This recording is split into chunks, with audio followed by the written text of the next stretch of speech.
Hey everyone, it's Bianca Jordan, immigration lawyer at Brazen Legal, where I help immigrants get green cards every day. Today's video is a little controversial. It's a little touchy with a lot of people. Anytime I've posted a TikTok video about this topic, my comments are a dumpster fire. I've got people cussing me out. I've got people calling me a liar. I've got so many people thinking that this is not true and I'm just trying to scare people. So, this video is about the fact that immigration is watching what you post online. When you're applying for an immigration benefit, immigration is keeping tabs on you. They want to know what kind of person is trying to come to the United States. When you're applying for a green card from outside of the United States and you're filing Form DS-260, that application asks you if you have any social media accounts, and it asks you to list all of your usernames for your social media accounts. And it doesn't matter if your page is private, and it's not worth it to try to lie to immigration by giving them a fake name or a fake username. The last thing you want to do is lie to immigration. It's just not worth it. But immigration really is paying attention to what you're posting online, what you're posting on Facebook, in groups, what you're posting on Twitter, Instagram, what you're posting in comments. If you ever comment on articles or things like that, immigration is paying attention to all of that. And I have seen people who have had their visas revoked or their green card applications denied because of something that was posted online. There was this guy one time who was applying for a green card through his wife, and he made it all the way to the end of the interview. And then the officer said, "So when were you going to tell me about your real wife?" Because apparently this man was posting on Facebook about his actual wife, who was from another country. And apparently he had gotten into this fake marriage and doctored fake documents that I guess looked really original so that he could show that he was married to this US citizen woman.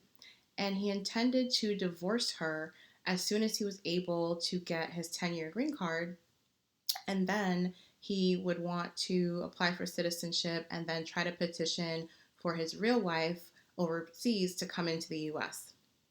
Similarly, a couple years ago, there was a student whose student visa was revoked because he simply retweeted something that one of his friends tweeted that said something really bad about Trump.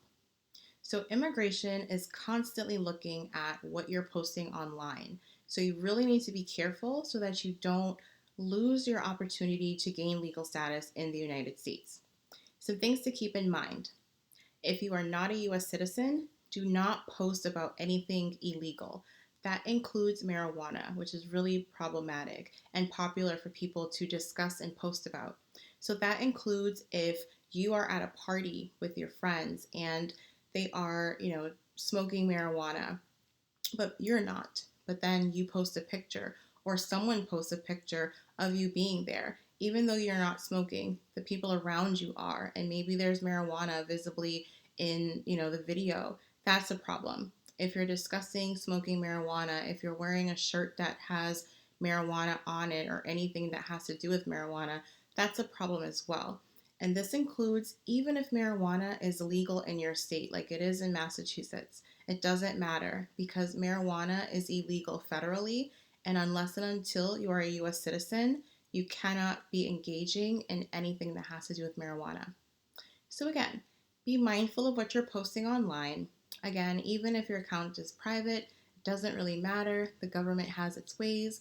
And also, you have friends who can screenshot, who can do screen recordings and maybe post the things that you've posted on your private social media and now they're public.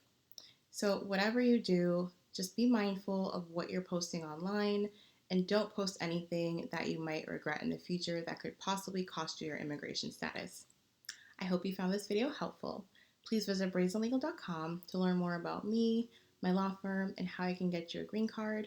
If you're not already, please be sure to subscribe to this channel and follow me on Instagram at Brazen Lawyer. Thanks for watching.